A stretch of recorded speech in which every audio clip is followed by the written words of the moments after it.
हाँ, तो आज से हम नया यूनिट चालू करने जा रहे हैं, inverse trigonometric function, ITF in short form में उसे हम कहते हैं। यहाँ ध्यान रहे बच्चों, हम एक्चुअली तो कैलकुलस चालू किए थे। कैलकुलस चालू करते समय चालू करने के पहले मैं आपको एक सीक्वेंस फॉलो करने लगाया था। अगर उसी सीक्वेंस को फॉलो करते हुए कैलकुलस तक पहुँचे हम, तभी कैलकुलस हमारा अच्छे से हो सकता है। तो उस सीक्वेंस में सबसे पहला चैप्टर था relation and function, sets, relation and function.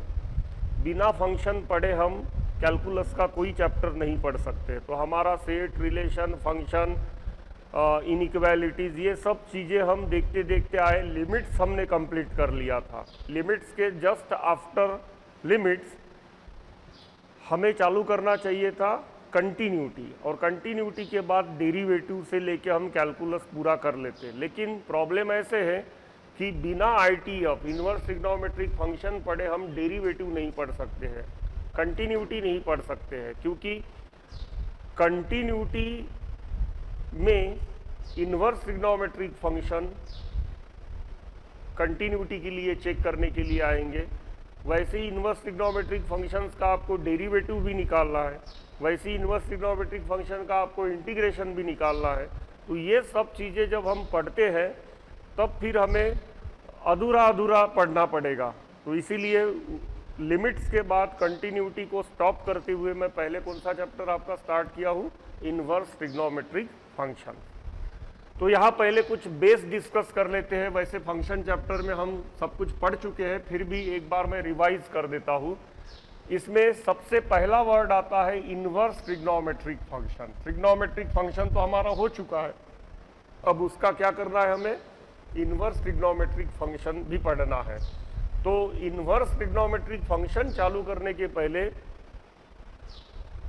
Which are the invertible functions, माने कौन से फंक्शंस इन्वर्टिबल होते हैं। अगर कोई फंक्शन इन्वर्टिबल नहीं है तो उसको इन्वर्टिबल फंक्शन कैसे बनाया जा सकता है। तो सबसे पहले हमें what are the invertible function, which are the invertible function, and what we have to make a change in a function to make it invertible. तो सबसे पहले हमें फंक्शंस इन्वर्टिबल कब होते हैं ये समझना पड़ेगा।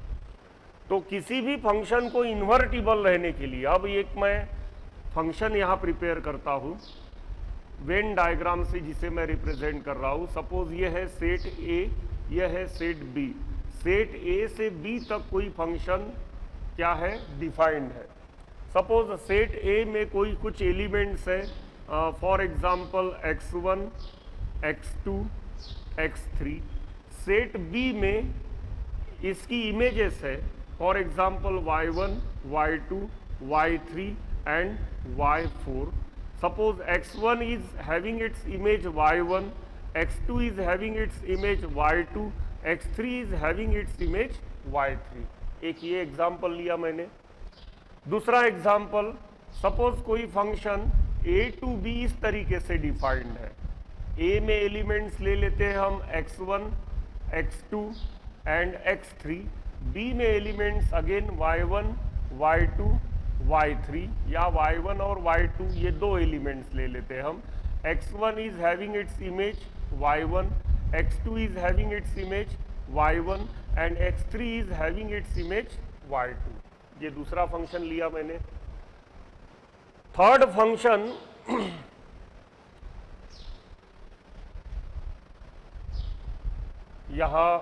यहाँ कहीं ले लेते हैं तीसरा function. Suppose this is set A and this is set B। Set A से B तक कोई फंक्शन f डिफाइंड है, ऐसे हम लेते हैं। A में फिर से एलिमेंट वही लेने जा रहा हूँ मैं, x1, x2, x3। B में y1, y2, y3। Suppose x1 is having its image y1, x2 is having its image y2 and x3 is having its image y3। अब वन बाय वन हम आते हैं, देखते हैं क्या क्या होता है। ये function A to B defined है, ये फंक्शन क्या है, A टू B डिफाइंड है, लेकिन B to A function defined नहीं है। रीजन, रीजन क्या है, जब हम फंक्शन चैप्टर पढ़े थे तब हमने देखा था कि जब function a to b defined है तो a में का कोई एलिमेंट ऐसा नहीं होना चाहिए एम्प्टी कि जिसका इमेज उधर ना हो। तो यहाँ a में कोई एलिमेंट बचा है क्या? नहीं।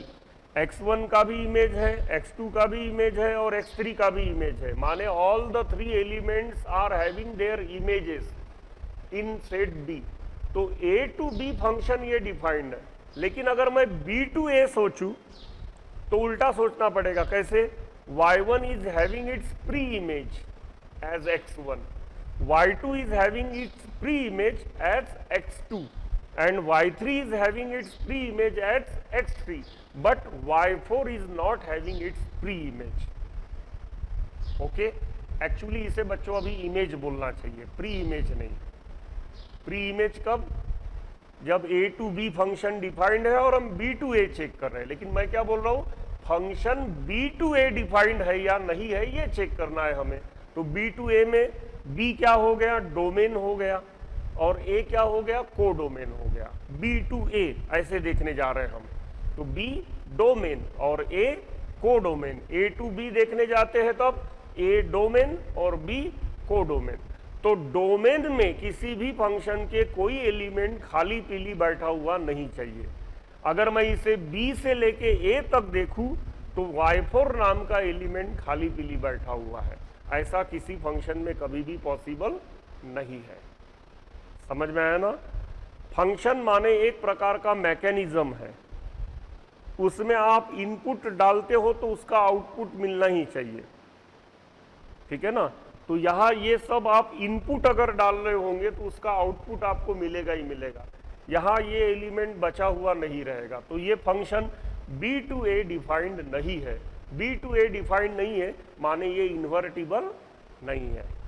लेफ्ट टू राइट एग्जिस्ट कर रहा है लेकिन राइट टू लेफ्ट एग्जिस्ट नहीं कर रहा है। Function is not defined. Clear होगी पहली चीज। सेकंड में यहां x1 का इमेज y1 है, x2 का इमेज y1 है और x3 का इमेज भी इमेज y2 है। ये function a to b defined है लेकिन b टू a डिफाइंड नहीं है, ठीक है? अब b टू a क्यों डिफाइंड नहीं है? मैं b to a function draw कर लेता हूं। ये है b and this is a। Venn diagram में हम इसको ऐसे रिप्रेजेंट करते हैं y1 y2 x1 x2 x3। y1 is having its image x1, y1 is having its image x2 also and y2 is having its image x3। यहां क्या हो रहा है? एक एलिमेंट की दो इमेजेस है, ऐसा किसी भी फंक्शन में पॉसिबल नहीं है, ठीक है ना? एक एलिमेंट की एक से ज्यादा इमेजेस नहीं हो सकती है। एक से ज्यादा एलिमेंट्स की एक इमेज हो सकती है। ये देखो, एक से ज्यादा एलिमेंट की एक इमेज है, ये पॉसिबल है। लेकिन एक एलिमेंट की एक से ज्यादा इमेजेस नहीं हो सकती है, ये किसी फंक्शन में पॉसिबल नहीं है। तो मैं अगर a टू b देखूं इट इज अ फंक्शन, लेकिन b टू a देखूं तो क्या हो रहा है? एक एलिमेंट की एक से ज्यादा इमेजेस बन रही है, hence this is not a function. यहां फंक्शन ही डिफाइंड नहीं है। माने जैसे ये फर्स्ट वन वाला इन्वर्टिबल नहीं है वैसे सेकंड वन फंक्शन भी क्या नहीं है? इन्वर्टिबल नहीं है। दोनों केसेस में क्या हो रहा है? फंक्शन ही डिफाइंड नहीं है। इधर से उधर तो डिफाइंड है लेकिन उधर से इधर फंक्शन डिफाइंड नहीं है। ये केस छोड़ देते हैं थोड़ी देर के लिए और कुछ केसेस लेते हैं।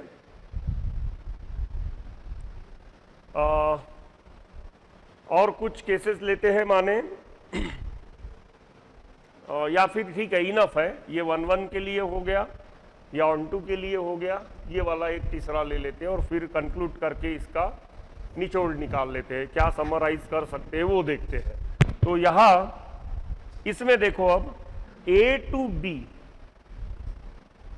फंक्शन डिफाइंड है। x1 की इमेज है, x2 की इमेज है, x3 की इमेज है। b टू a अगर देखोगे तो भी फंक्शन डिफाइंड है। क्यों? क्योंकि किसी एक एलिमेंट की एक से ज़्यादा इमेजेस नहीं बन रही है, पहली चीज़। यहाँ कोई खाली पीली नहीं बच रहा है, दूसरी चीज़। माने बी से लेके ए तक फंक्शन डिफाइंड है, जैसे ये ए से लेके बी तक डिफाइंड है। क्लियर? इस फंक्शन को कहा जाता है इन्वर्टिबल फंक्शन। तो इसमें दो प्रॉपर्टीज है। कौन सी दो प्रॉपर्टीज है? ये फंक्शन 1 to 1 है। 1 to 1 माने एक एलिमेंट की एक ही इमेज है, सेपरेट सेपरेट। यहां ऐसे है क्या? दो अलग अलग एलिमेंट की एक ही इमेज है। इधर से तो उधर फंक्शन है, लेकिन उधर से इधर देखूंगा तो एक एलिमेंट की दो इमेजेस बनेगी, तो फंक्शन ही डिफाइंड नहीं है। अब ये फंक्शन इन्वर्टिबल नहीं है। क्यों? क्योंकि ये मेनी टू वन है, और ये क्या है? 1 to 1, माने एक को एक, बस ऐसे रिलेशन इसमें है। तो यहां पे इन्वर्टिबल किसी फंक्शन को होने के लिए उसमें पहला प्रॉपर्टी क्या होना चाहिए? The function must 1 1। फंक्शन क्या होना चाहिए? वो 1 to 1 होना चाहिए, पहली चीज। अब ये फंक्शन इन्वर्टिबल नहीं है, ए से बी तक डिफाइंड है, लेकिन बी से ए तक ये फंक्शन डिफाइंड ही नहीं है। क्यों नहीं है डिफाइंड? यहां एक एलिमेंट बच रहा है, बी से ए तक एक एलिमेंट बच रहा है जिसका कोई इमेज ए में नहीं है, तो ये फंक्शन डिफाइंड नहीं है। माने ए टू बी जब कोई फंक्शन डिफाइंड है तो बी में कोई एलिमेंट बचना ही नहीं चाहिए, तब जाके वो बी से ए तक डिफाइंड हो सकता है। ठीक है? तो अगर ये एलिमेंट की इमेज भी इधर होती, जैसे यहां दिख रहा है, यहां कोई एलिमेंट बच नहीं रहा है बी में, तो बी टू ए डिफाइन हो भी सकता है, नहीं भी हो सकता है। वो देखो डिफाइंड नहीं है, और ये डिफाइंड है। ठीक है? हो भी सकता है, नहीं भी हो सकता है। मतलब दूसरा प्रॉपर्टी क्या चाहिए? शॉर्ट में बी में का कोई एलिमेंट खाली पीली नहीं रहना चाहिए, तब बी टू ए हम सोच सकते हैं। ऐसा हुआ तो इन्वर्टिबल नहीं है या फंक्शन ही नहीं है, ऐसा हुआ तो वो फंक्शन है और इन्वर्टिबल भी है। माने दूसरी चीज कौन सी चाहिए? बी में माने को डोमेन में कोई एलिमेंट बचना नहीं चाहिए। तो को डोमेन में अगर कोई एलिमेंट नहीं बचता है तब हम उसको क्या कहते हैं? रेंज और को डोमेन दोनों इक्वल है। The set of range and the set of codomain are both are equal. माने रेंज ही को डोमेन होता है। अब रेंज और डोमेन तो आप जानते हो, ठीक है ना? रेंज माने ये एफ ऑफ x1 y1 है, एफ ऑफ x2 y2 है, एफ ऑफ x3 y3 है। तो रेंज क्या हो गया? Set of y1 y2 y3 माने रेंज हो गया। और को डोमेन क्या हो गया? पूरा सेट B माने को डोमेन हो गया। इस केस में क्या हो रहा है? रेंज क्या है? y1 y2 y3 का सेट, और को डोमेन क्या है? y1 y2 y3 का सेट। माने जब भी रेंज इज इक्वल टू को डोमेन होता है तब वो फंक्शन इन्वर्टिबल हो सकता है, अगर फंक्शन डिफाइंड है तो। क्लियर? माने दो चीजें किसी फंक्शन में उसको इन्वर्टिबल होने के लिए जरूरी होती है। क्या? वो फंक्शन 1 1 होना चाहिए और वो फंक्शन ऑन टू होना चाहिए। जिस फंक्शन का रेंज और को डोमेन सेम होता है उस फंक्शन को हम क्या कहते हैं? Onto function. समझ में आया? और जो फंक्शन में एक एलिमेंट की एक ही इमेज अवेलेबल होती है वो फंक्शन कहलाया जाता है 1 1 फंक्शन। ये वाला फंक्शन 1 1 है लेकिन ऑन टू नहीं है क्योंकि ये बच रहा है। ये वाला फंक्शन ऑन टू है लेकिन 1 1 नहीं है, मेनी 1 है। और ये वाला फंक्शन 1 1 भी है और ऑन टू भी है। ये ऑन टू न होने की वजह से इन्वर्टिबल नहीं है, ये 1 1 न होने की वजह से इन्वर्टिबल नहीं है, और ये 1 1 ऑन टू दोनों होने की वजह से क्या है? इन्वर्टिबल है। तो कोई भी फंक्शन इन्वर्टिबल होने के लिए उसका क्या होना जरूरी है? 1 1 ऑन टू होना जरूरी है। माने वो फंक्शन इंजेक्टिव भी चाहिए और सर्जेक्टिव भी चाहिए। माने वो फंक्शन चाहिए बाइजेक्टिव। बाय माने दोनों, 1 1 भी होना चाहिए वो और ऑन टू भी होना चाहिए। तो जितने भी फंक्शंस हम पढ़ेंगे इन्वर्टिबल फंक्शंस में वो सभी के सभी क्या होने चाहिए? 1 1 ऑन टू होने चाहिए। क्लियर होगी बात। अब यहां पे इस फंक्शन को मैं अगर लूं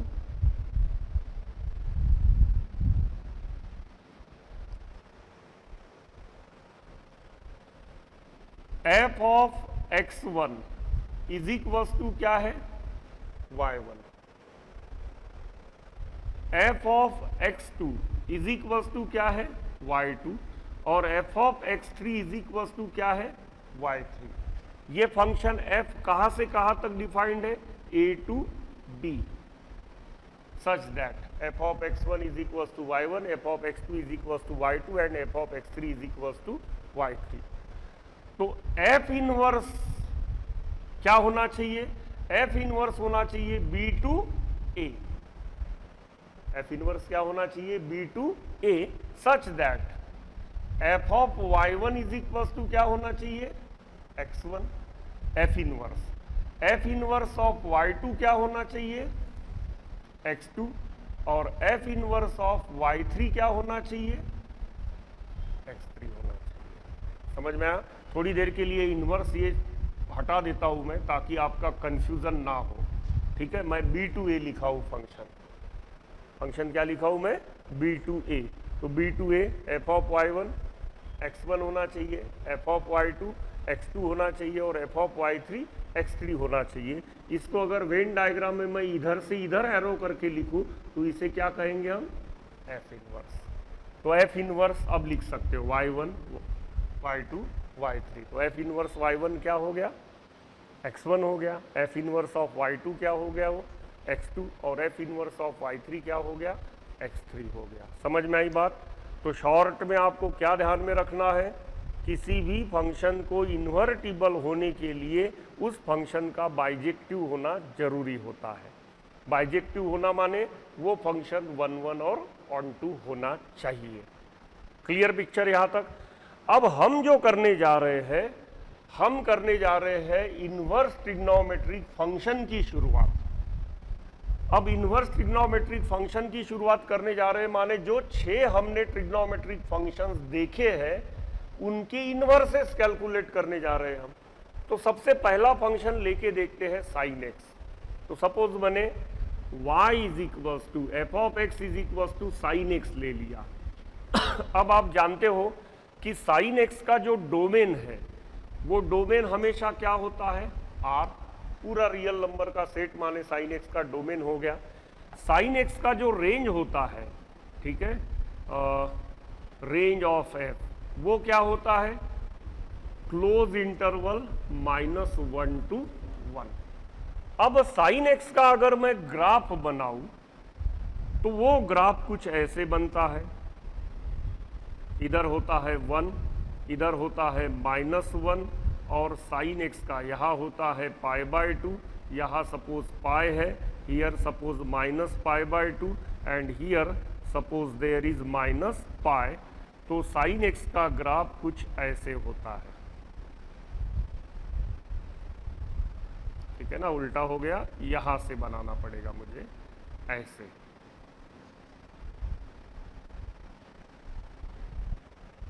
ओके, इधर वो चलते जाएगा, इधर भी चलते जाएगा क्योंकि डोमेन क्या है, r माने x can take any value. और रेंज क्या है, -1 to 1 माने y can take values -1 1 and between -1 and 1। अब अगर मैं यहां का कोई एक x का वैल्यू ले लूं π/2, ठीक है, तो π/2 लेने की बजाय मैं एक काम करता हूं, यहां x का वैल्यू ले लेता हूं मैं π/4, ठीक है ना। x का वैल्यू क्या ले लिया मैंने, π/4 ले लिया। अब π/2 में π/4 अगर ऐड कर दिया मैंने तो 90 + 45, ठीक है ना, 135। तो यहां पर 5 π/4 आएगा, ठीक है ना। 5 π/4 नहीं, क्या ये π/2 + π/4 करना पड़ेगा, माने यहाँ पे 2 हो जाएगा, ठीक है, 3π/4। ये कौन सा एंगल हो जाएगा, 3π/4। अब sin π/4 का वैल्यू 1/√2 है और sin 3π/4 का भी वैल्यू क्या बनेगा, 1/√2 ही बनेगा। समझ में आई बात? मतलब अगर मैं इसको वेन डायग्राम से बनाऊंगा, ए, दिस इज बी और ये कोई एफ है, तो यहां अगर मैं थोड़ी देर के लिए π/4 रख दूं तो यहां आएगा 1/√2, यहां 3π/4 रख दूं तो ये कुछ ऐसा बनेगा। समझ में आया ना? दो x की अलग अलग वैल्यूज के लिए y का हमें एक ही वैल्यू मिल रहा है। ऐसे बहुत सारी है, ऐसे क्या है, बहुत सारी वैल्यूज है। मैंने आपको एक एग्जांपल बताया, क्या बताया, π/4 और 3π/4। π/4 पे भी वही वैल्यू अटेन कर रहा है, 3π/4 पे भी वही वैल्यू अटेन कर रहा है। अब यहाँ ध्यान देने वाली बात एक है कि डोमेन इसका पूरा R है, माने x can take all the real values, और रेंज क्या है, -1 to 1, माने सभी रियल नंबर्स के लिए, infinite real numbers are there. Values क्या ले रहा है वो, बार बार -1, 1 और बीच में की वैल्यू, माने बार बार वो वैल्यूज क्या होते जाएगी, रिपीट होते जाएगी। माने y का वैल्यू रिपीट होते जा रहा है, माने एक से ज्यादा x के लिए एक y का वैल्यू है, माने ये फंक्शन कौन सा हो गया, मेनी टू 1 हो गया। माने साइन x फंक्शन इन्वर्टिबल नहीं है। समझ में आई ना बात? साइन x ये फंक्शन इन्वर्टिबल नहीं है, लेकिन हम फिर भी इन्वर्स निकालते हैं। तो मैंने क्या बोला था, अगर कोई फंक्शन इन्वर्टिबल नहीं है तो उसमें कुछ चेंजेस हमें करने पड़ते हैं, तब after that changes it will become invertible. वो तब क्या बनेगा, इन्वर्टिबल बन जाएगा। किसी फंक्शन की ग्राफ से आप पता कर सकते हो कि वो फंक्शन इन्वर्टिबल है या नहीं है। ये साइन एक्स का ग्राफ है, इसमें अगर मैं कोई हॉरिजॉन्टल लाइन बनाऊं ऐसे और उसको पास करूं, एक्स एक्सिस को कोई लाइन मैंने पैरेलल रखा और एक्स एक्सिस को पैरेलल रखते रखते मैं पास करते गया, तो ये देखो ये ग्राफ एक से ज्यादा पॉइंट में कट कर रहा है। ऐसा पेन इंफिनिटी तक लंबा है, ऐसे समझो, ऐसा पेन मैं नीचे नीचे नीचे नीचे कर रहा हूँ, यहाँ तक आ गया। ये देखो यहाँ पे कट कर दिया, यहाँ पे कट कर दिया, यहाँ पे कट कर दिया, यहाँ पे कट कर दिया। इनफाइनाइट पॉइंट्स पे ये हॉरिजॉन्टल लाइन क्या कर रहा है, उस ग्राफ को कट कर रहा है। ग्राफ को कट कर रहा है माने ऐसे लाइन बना मेरा, माने इनफाइनाइट एक्स के वैल्यूज के लिए वाई का एक ही वैल्यू है। यहां कट कर रहा है, देखो यहां एक्स का वैल्यू π/4 है तो वाई का वैल्यू क्या है, 1/√2 है। यहां एक्स का वैल्यू 3π/4 है तो वाई का वैल्यू क्या है, 1/√2। यहां एक्स का वैल्यू दूसरा कुछ है, जो भी होगा वो, तो वाई का वैल्यू क्या है, 1/√2 है। ऐसे ही इधर आगे जाऊंगा तो ये ग्राफ फिर से वापस आएगा, यहां कोई एक्स का वैल्यू मिलेगा लेकिन वाई का वैल्यू मुझे 1/√2 ही मिलेगा। तो हॉरिजॉन्टल लाइन टेस्ट कहते हैं इसे। एक्स एक्सिस को पैरेलल रखते हुए कोई हॉरिजॉन्टल लाइन टेस्ट करोगे और अगर वो हॉरिजॉन्टल लाइन उस ग्राफ को एक से ज्यादा पॉइंट में कट करता है तो समझ लेना ज्यादा एक्स की वैल्यूज के लिए, एक से ज्यादा एक्स की वैल्यूज के लिए वाई का एक सिंगल वैल्यू है, माने फंक्शन क्या हो गया, मेनी टू 1। और ऐसा फंक्शन इन्वर्टिबल नहीं होता है, वो फंक्शन 1 होना जरूरी होता है। समझ में आया? तो साइन एक्स हमें 1 नहीं दिख रहा है, मतलब साइन एक्स नाम का फंक्शन क्या है, इन्वर्टिबल नहीं है। ओके, तो ये फंक्शन इन्वर्टिबल नहीं है, तो हम एक काम करते हैं, फिर इस फंक्शन को क्या कर लेते हैं, रीडिफाइन करते हैं। रीडिफाइन कैसे करेंगे, late f of x is equals to sin x where x belongs to close interval -π/2 to π/2 and y belongs to close interval -1 to 1। पहले डोमेन क्या लिया था मैंने, पूरा R लिया था। अब डोमेन क्या लिया, that is domain of f मैंने ले लिया क्लोज इंटरवल -π/2 टू π/2। पहले रेंज -1 to 1 ये क्लोज इंटरवल था, अभी भी रेंज क्या है, वही है। मैंने डोमेन बदला, रेंज एज इट इज रखा, पहले भी रेंज क्लोज इंटरवल -1 to 1 था, अभी भी रेंज है -1 to 1। अगर मैं अब इतने से टुकड़े के लिए ग्राफ बनाऊं तो वो ग्राफ कुछ ऐसे बनेगा।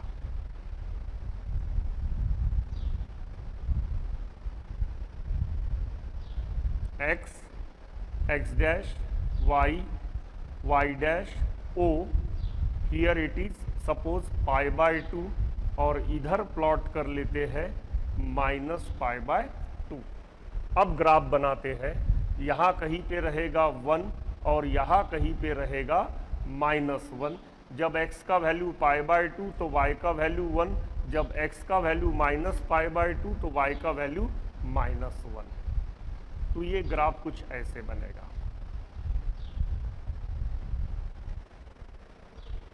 समझ में आई बात? अब इसका हॉरिजॉन्टल लाइन टेस्ट करते हैं। ऐसे ये देखो, ये पेन पूरे ग्राफ को पास करके गया, लेकिन एक से ज्यादा पॉइंट में कट करेगा क्या ग्राफ को? नहीं। कहीं पे भी रहो, यहां पे रहो, हाथ की वजह से दिखेगा नहीं। ये देखो, यहां पे है मेरा पेन, तो यहां x का वैल्यू जो भी होगा उसके लिए y का वैल्यू ये है। पेन मेरा यहां आ गया हॉरिजॉन्टल लाइन, तो x का वैल्यू ये है तो y का वैल्यू ये है। पेन मेरा यहां आ गया तो x का वैल्यू ये है तो y का वैल्यू ये है। पेन मेरा यहां आ गया तो x का वैल्यू ये वाला हो गया, ये वाला, तो y का वैल्यू ये वाला हो गया। समझ में आई बात? माने हर डिफरेंट x के लिए डिफरेंट y इज देयर, हर डिफरेंट x के लिए डिफरेंट y इज देयर। माने फंक्शन क्या हो गया है? 1 1 हो गया। फंक्शन क्या हो गया? 1 1 हो गया। दूसरी चीज, x की वैल्यूज कहां से कहां तक है? -π/2 से π/2 तक, ठीक है। y की वैल्यू कहां से कहां तक है? -1 से लेके 1 तक। जब x का वैल्यू -π/2 है तो y का वैल्यू -1 है। जैसे जैसे मैं x को -1 से 0 तक, सॉरी x को मैं -π/2 से 0 तक लेके जाऊंगा, y कहां से कहां तक जाएगा? -1 से लेके 0 तक।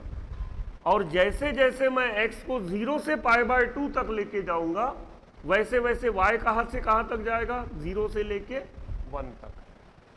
माने y is attaining all the values from -1 to 0 and all the values from 0 to 1। Range क्या था? माने -1 to 1 इस रेंज में, इस कोडोमेन में फंक्शन कहां से कहां तक है? a से लेके b तक है। a में कौन बैठा है? a में बैठा है -π/2 to π/2 और b में कौन बैठा है? -1 to 1।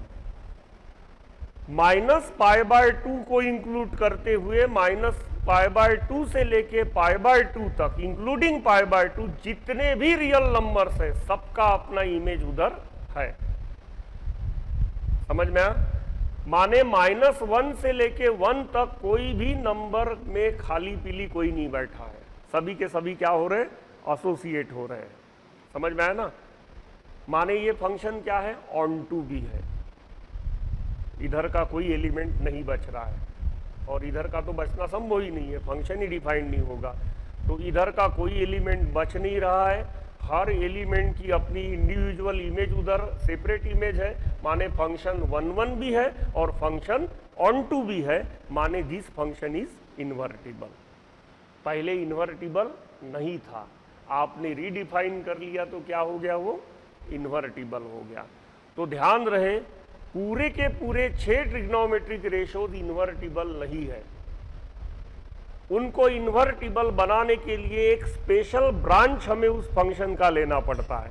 माने उस ब्रांच माने डोमेन का टुकड़ा करके लेना पड़ता है। उस डोमेन के टुकड़े के लिए, पहले डोमेन था R, अब मैंने क्या ले लिया? डोमेन का टुकड़ा -π/2 to π/2। R के लिए वो 1 1 नहीं था, समझ में आया ना? आर के लिए वो 1 1 ऑन टू भला ही है लेकिन 1 1 नहीं है, मतलब इन्वर्टिबल।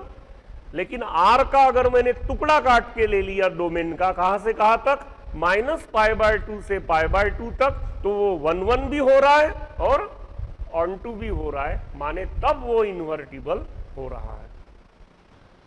साइन एक्स के इस ब्रांच को कहा जाता है प्रिंसिपल वैल्यू ब्रांच।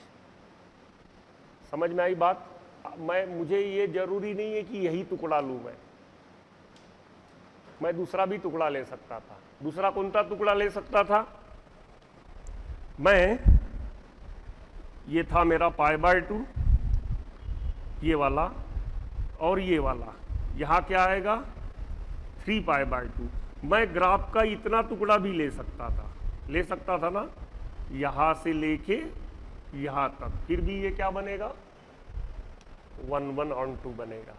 मैं इधर का भी टुकड़ा ले सकता था, माने पूरे आर में मैं ऐसे बहुत सारे इनफाइनाइट टुकड़े बना सकता हूं, ठीक है। उन टुकड़ों के लिए ये क्या है, फंक्शन इन्वर्टिबल है। लेकिन पूरा फंक्शन अगर एट ए टाइम लूंगा तो इट इज नॉट इन्वर्टिबल। तो I have to make branches of the domain to make the function invertible. Range मुझे वही रखना है, लेकिन मुझे क्या करना है, डोमेन की ब्रांचेस बनाना है। डोमेन में के उस ब्रांच को, किस ब्रांच को, -π/2 से लेके π/2 तक जो ब्रांच है उसको कहा जाता है प्रिंसिपल वैल्यू ब्रांच। समझ में आई बात? अब ये फंक्शन दिख रहा है हमें इन्वर्टिबल। इन्वर्टिबल है, क्यों है समझ गए हो आप? क्योंकि फंक्शन अब क्या बन रहा है, 1 1 ऑन टू बन रहा है। कौन सा ब्रांच लिया था मैंने? ब्रांच लिया था मैंने -π/2 से लेके π/2। तो here it is -π/2 and here it is suppose π/2।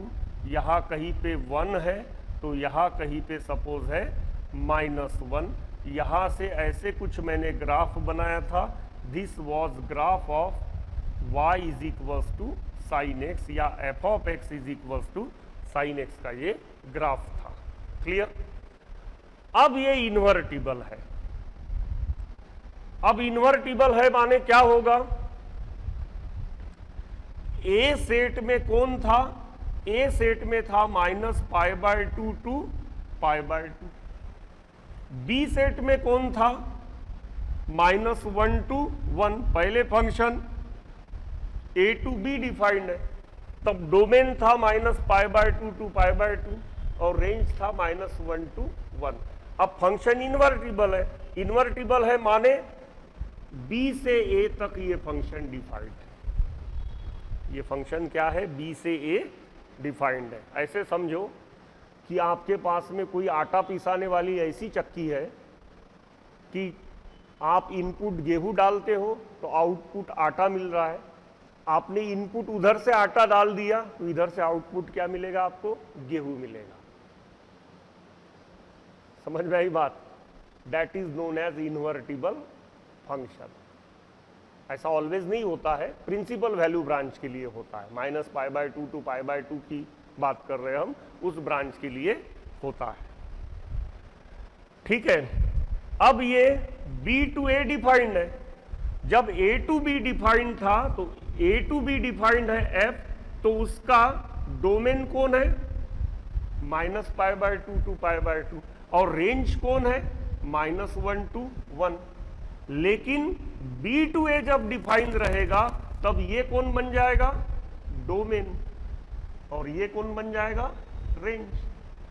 समझ में आई ना बात? a टू b है तो a डोमेन हो गया, b को डोमेन हो गया, b में ही रेंज होता है। अब b टू a डिफाइंड है तो b डोमेन हो गया और a कौन हो गया, को डोमेन हो गया। और को डोमेन में माने रेंज होता है, क्योंकि 1 1 ऑन टू फंक्शन है, ऑन टू है, इसीलिए को डोमेन और रेंज दोनों क्या होते हैं, सेम होते हैं। तो यहां पे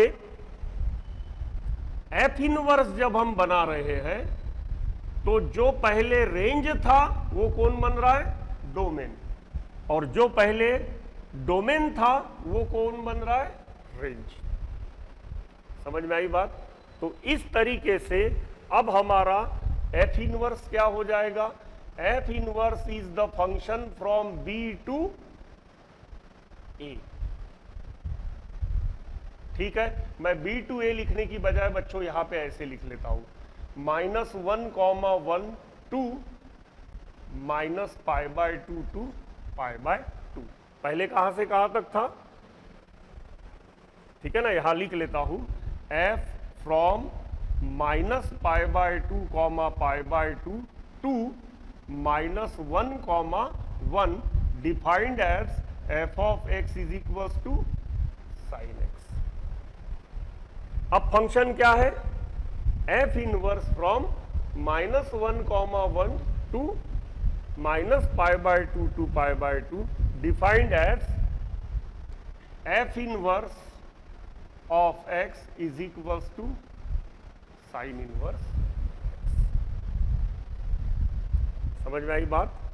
f इनवर्स ऑफ x क्या हो गया, sign inverse of x। Clear? अब इसका हम ग्राफ बना के देखते हैं।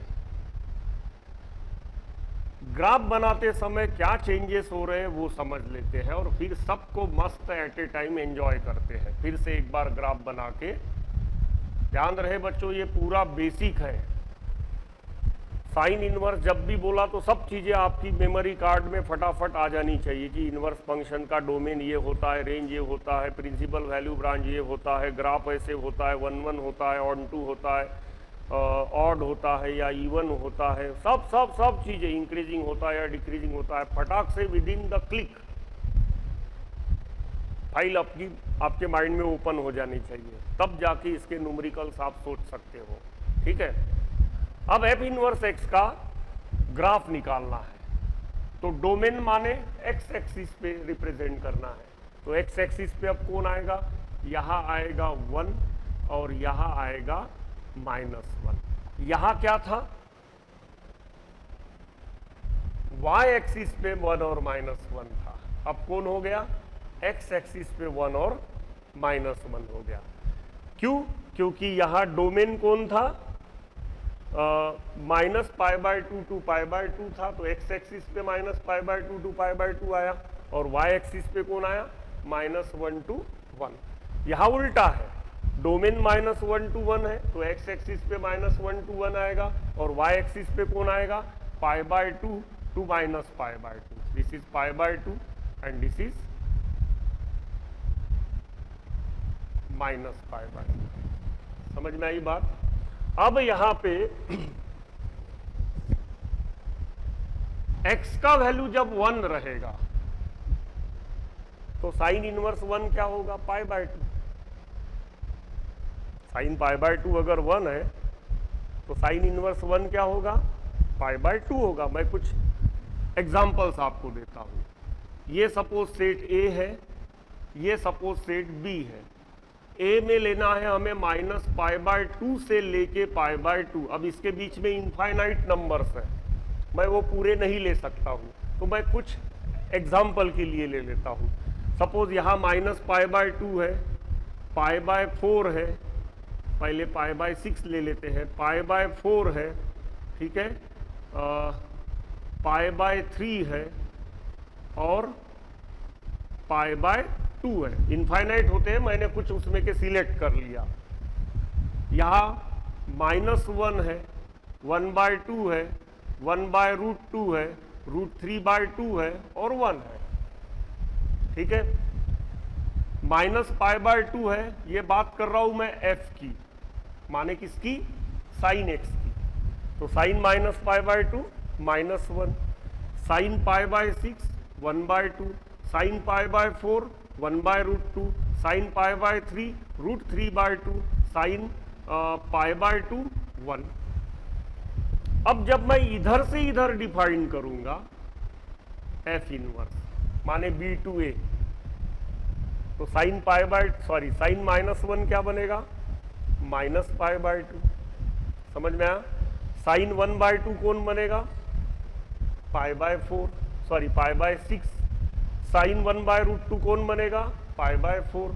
साइन √3/2 कौन बनेगा? Pi by 3। और साइन 1 कौन बनेगा? साइन इनवर्स 1 कौन बनेगा? ऐसे उल्टा, मैं साइन बोल दिया, साइन इनवर्स बोलना चाहिए। Sine inverse -1, sine inverse 1/2, sine inverse 1/√2, sine inverse √3/2 और साइन इनवर्स 1। इन सभी को अगर मैं प्लॉट करूंगा तो साइन इनवर्स 1 का वैल्यू है पाई बाय 2। ग्राफ कुछ ऐसे बनेगा।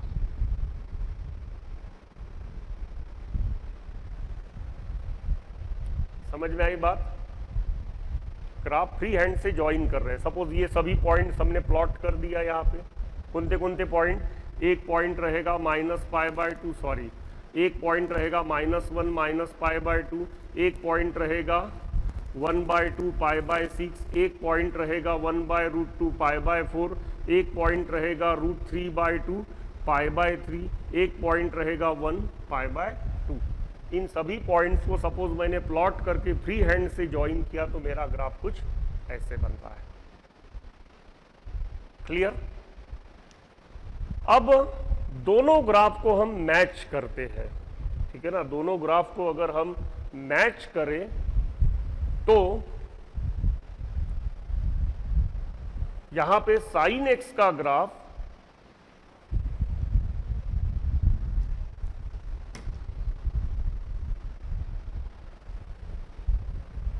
साइन एक्स का जो ग्राफ था वो कुछ ऐसे था।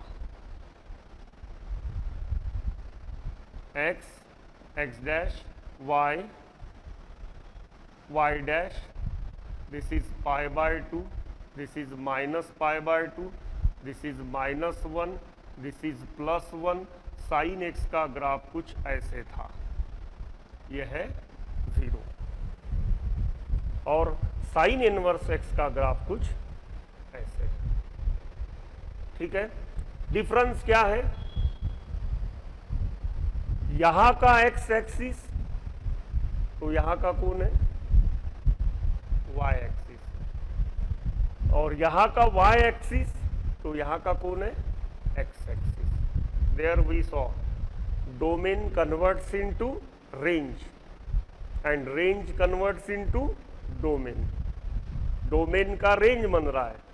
डोमेन कहाँ होता है? एक्स एक्सिस पे। तो डोमेन का रेंज बन रहा है तो एक्स एक्सिस कौन बन जाएगा? Y axis. और रेंज का क्या हो रहा है? डोमेन। रेंज कहाँ होता है? वाई एक्सिस पे। रेंज का डोमेन बन रहा है तो वाई एक्सिस का क्या बन जाएगा? एक्स एक्सिस बन जाएगा।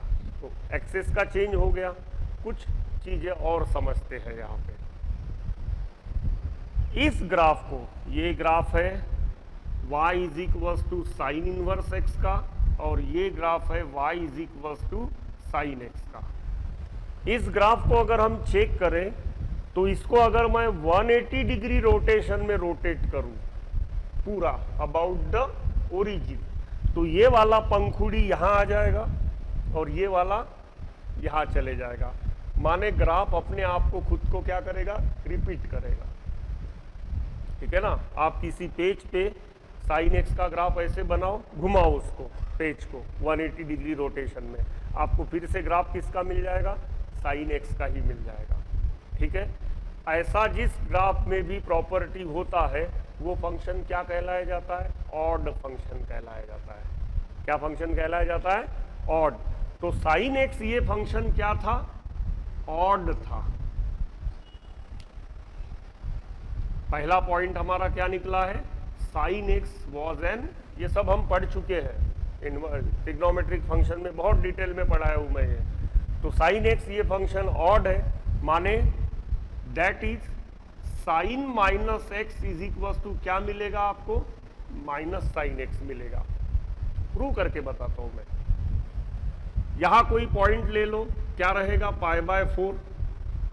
x का वैल्यू आपने π/4 ले लिया तो y का वैल्यू आपको क्या मिलेगा? 1/√2। ये राइट में लिया 0 के, उतने ही डिस्टेंस पे 0 के लेफ्ट में लो तो यहां कौन सा पॉइंट रहेगा?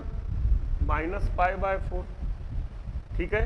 x का वैल्यू आपने -π/4 लिया तो y का वैल्यू आपको यहां मिलेगा। ये जितने डिस्टेंस पे ऊपर है उतने ही डिस्टेंस पे ये नीचे रहेगा। ये अगर 1/√2 है तो ये कौन रहेगा? -1/√2। समझ में आई बात? माने आपने साइन π/4 1/√2 निकाले थे, साइन -π/4 आपको मिला -1/√2। ये minus sine as it is रहने दो, 1/√2 की जगह आप क्या लिख सकते हो? माने क्या मिला आपको? Sine -π/4 is equals to -sine π/4। जो फंक्शन ऑड होता है उसमें ये प्रॉपर्टी होता है, f of -x is equals to -f of x, है ना? ये देखो, f of -x is equals to -f of x। यहाँ f ऑफ x कौन है? साइन x है, तो इसलिए sine of -x is equals to minus of sine x, माने ये फंक्शन ऑड है। ठीक है, इन्वर्टिबल बनाया हमने, उसको इन्वर्स ऑब्टेन किया। अब देखते हैं ये क्या चीज है। इसको अगर मैं 180 डिग्री रोटेट करूं तो ये भी वही चीज फॉलो करेगा। ये वाला पंखा यहां आ जाएगा और ये वाला यहां चले जाएगा, माने ये दोनों आपस में क्या हो जाएंगे? रिप्लेस हो जाएंगे। माने ग्राफ मुझे पेज 180 डिग्री रोटेशन में घुमाऊंगा तो ग्राफ मुझे एज इट इज वही मिलेगा जो पहले था। माने ये भी फंक्शन क्या है? ऑड है। समझ में आया ना? ये भी फंक्शन क्या है? ऑड है। तो यहां पहला पॉइंट मुझे क्या मिल रहा है? The function is odd, that is नया फॉर्मूला यहां इनवर्स के लिए क्या बन रहा है? Sine inverse of -x is equals to minus sine inverse of x। ये मैं जैसे वहां प्रूव करके बताया, यहां पे भी बता सकता हूं। यहां कोई x ले लो, यहां लेता हूं मैं। इस x का वैल्यू सपोज क्या है? 1/√2। तो यहां से y कोऑर्डिनेट निकालना पड़ेगा। यहां क्या आएगा? बरोबर π/4। उतने ही डिस्टेंस पे 0 के लेफ्ट साइड में आओ, माने यहां पे, तो यहां कौन सा नंबर रहेगा? उधर अगर +1/√2 है तो इधर क्या रहेगा? उतनी ही डिस्टेंस पे 0 के -1/√2 रहेगा। यहां से अगर आप इसे ज्वाइन करते हो और इधर ज्वाइन करते हो तो ये पॉइंट 0 से जितनी दूर ये था उतनी ही दूर 0 से ये रहेगा। वो अगर π/4 था तो ये क्या बनेगा? -π/4 बनेगा। समझ में आई बात? यहां साइन इनवर्स 1/√2 π/4 आ रहा है, तो यहां साइन इनवर्स -1/√2 -π/4 आ रहा है। माने प्रॉपर्टी क्या मिल रही है? Sine inverse of -x is equal to minus sine inverse of x। समझ में आया? Hence inverse of sine is also odd. वो भी ऑड था, ये भी ऑड है। क्लियर हो गया पिक्चर यहां तक? आगे बढ़ते हैं। पॉइंट नंबर 2,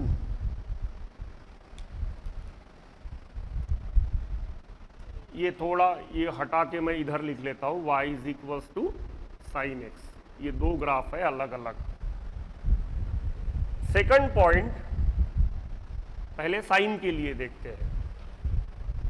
मैं बात करने जा रहा हूं यहां पे -π/2 से लेके π/2 तक की, बाकी का नहीं। साइन x में x की बात मैं कहां से चालू कर रहा हूं? कहानी x की -π/2 से चालू कर रहा हूं, खत्म कहां कर रहा हूं?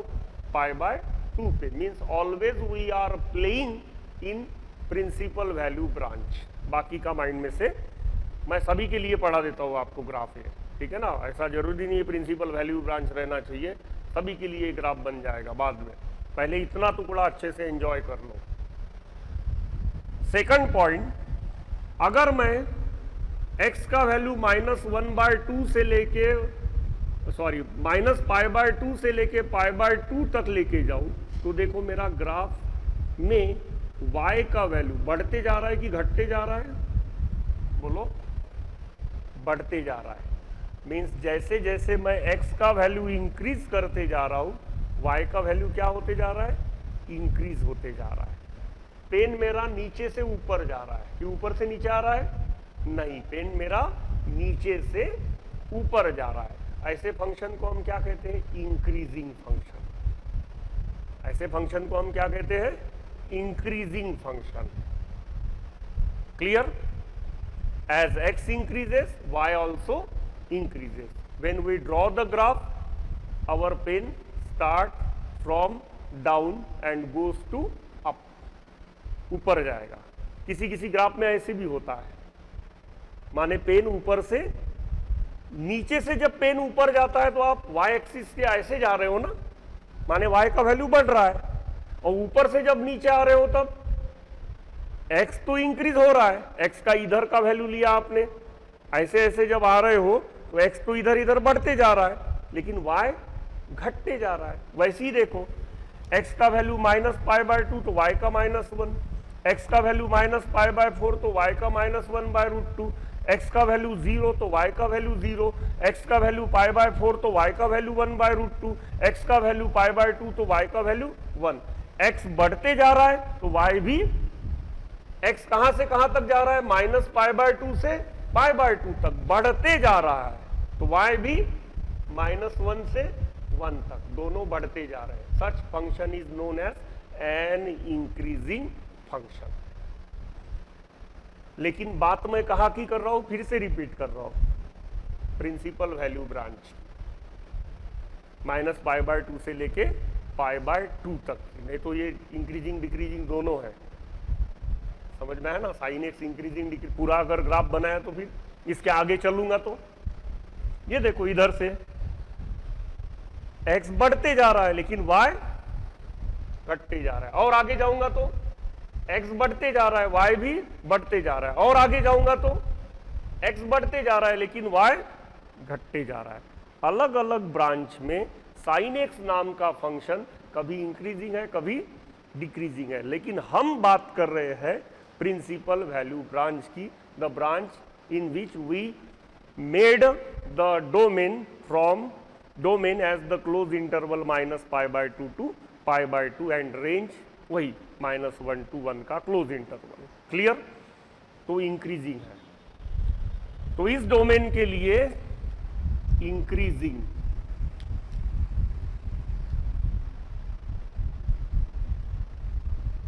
ध्यान रहे बच्चों, ये जो कुछ भी डिस्कशन मैं आपसे कर रहा हूँ, ये सभी डिस्कशन आपको घर को एक एक ग्राफ बनाते समय आपके माइंड में होना चाहिए, और जितनी बार ये ग्राफ्स आपके रिपीट होते जाएंगे, अब ये डिस्कशन आप पहले साइन के साथ करोगे, फिर साइन इनवर्स के साथ करोगे, दोनों को कंपेयर करोगे अलग अलग ग्राफ पे, फिर दोनों ग्राफ एक के ऊपर एक बनाओगे।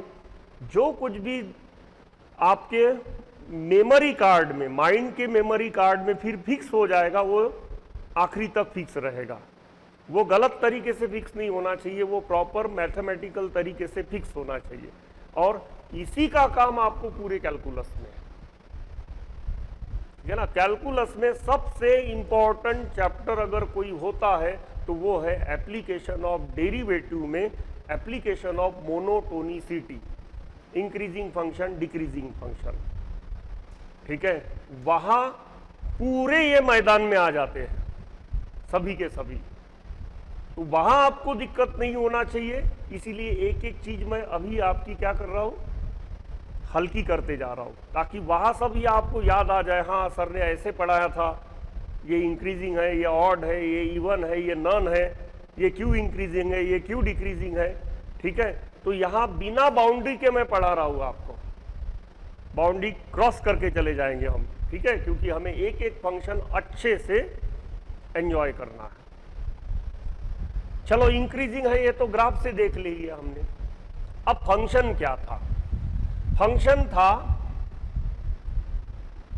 y is equal to sine x, इसका डेरिवेटिव निकाल लेते हैं, dy by d x, sine x का डेरिवेटिव होता है कॉस एक्स, ठीक है। अब dy by d x for the close interval -π/2 to π/2 is equal, minus pi by 2 to pi by 2 में cos x का वैल्यू क्या है? पॉजिटिव है। Minus pi by 2 to pi by 2 माने कौन-सा क्वाड्रेंट हो गया? चौथा और पहला। समझ में आ रहा है ना? कहां कहां घुसना पड़ रहा है, सोचो। कौन-सा क्वाड्रेंट हो गया? चौथा और पहला। समझा देता हूं। ये है पाई बाय 2, तो ये कौन है? Anti clockwise pi by 2, clockwise minus pi by 2। Positive x axis को मैंने 1 आर्म रख दिया, तो ये हो गया माइनस पाई बाय 2 और ये हो गया पाई बाय 2। हमें कहां से कहां तक जाना है? माइनस पाई बाय 2 से पाई बाय 2 तक। माने हमें कहां रहना है? यहां रहना है। माने हमें कहां रहना है? पहले और चौथे क्वाड्रेंट में। ऐड शुगर टू कॉफी में पढ़े थे हम, पहले क्वाड्रेंट में सभी पॉजिटिव होते हैं, माने कॉस पॉजिटिव है। Add sugar to coffee, c for coffee, c for cos. यहां कॉस पॉजिटिव है, माने चौथे क्वाड्रेंट में कॉस। अब पहले में जा रहे हो, चौथे में जा रहे हो, दोनों जगह क्या है? पॉजिटिव है। माने कॉस एक्स का आंसर जो है वो क्या है? Always greater than 0, greater than या इक्वल टू 0 है। क्लोज इंटरवल लेते हैं तो, लेकिन डेरिवेटिव में हम क्या लेते हैं? Open interval. तो एक मेरी मिस्टेक को मैं यहां थोड़ा सुधार देता हूं।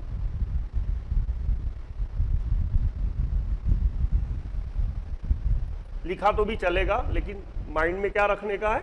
हम ओपन इंटरवल ले रहे हैं करके। ठीक है, तो माइनस पाई बाय 2 से लेके पाई बाय 2 में cos x का वैल्यू ग्रेटर देन 0 है, मतलब डेरिवेटिव ग्रेटर देन 0 है। ये टेस्ट ध्यान में रखना। किसी भी फंक्शन का गिवन ब्रांच के लिए या गिवन x की वैल्यूज के लिए डेरिवेटिव ग्रेटर देन 0 आता है तो वो फंक्शन इंक्रीजिंग है। ठीक है, ये हो गया अलजेब्रिकल टेस्ट। माने बिना ग्राफ ड्रॉ किए आप चेक कर सकते हो whether the function is increasing और डिक्रीजिंग। अगर डेरिवेटिव लेस देन 0 आता तो function is decreasing, greater than 0 है तो फंक्शन इज इंक्रीजिंग। तो यहां पे मैं क्या लिख सकता हूं? Therefore f of x is increasing on closed interval minus pi by 2 to pi by 2। Clear? यहां आते अब साइन इनवर्स एक्स में। ठीक है, साइन इनवर्स एक्स में अब यहां आते हैं। यहां क्या है डोमेन? -1 to 1। एक्स का वैल्यू मैं -1 ले सकता हूं और 1 तक जा सकता हूं। चलो रख देते हैं पेन एक्स का वैल्यू -1 पे, तब y का माइनस पाई बाय 2 था।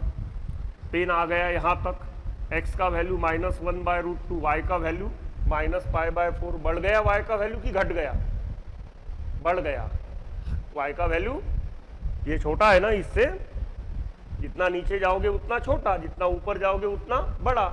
तो पहले y का वैल्यू माइनस पाई बाय 2 माने छोटा था, आगे गया, x को आगे लेके गया, माने x यहाँ पे है, माने बड़ा है x बढ़ते जा रहा है, y बढ़ते जा रहा है। फिर x को लेके गया 0 पे, x 0 पे गया, y 0 पे आया, बढ़ गया y।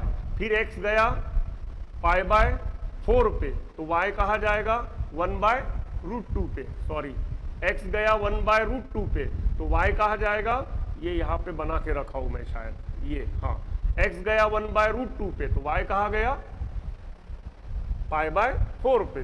फिर x गया 1 पे, तो y कहा गया पाई बाय 2 पे। पेन मेरा नीचे से ऊपर जा रहा है,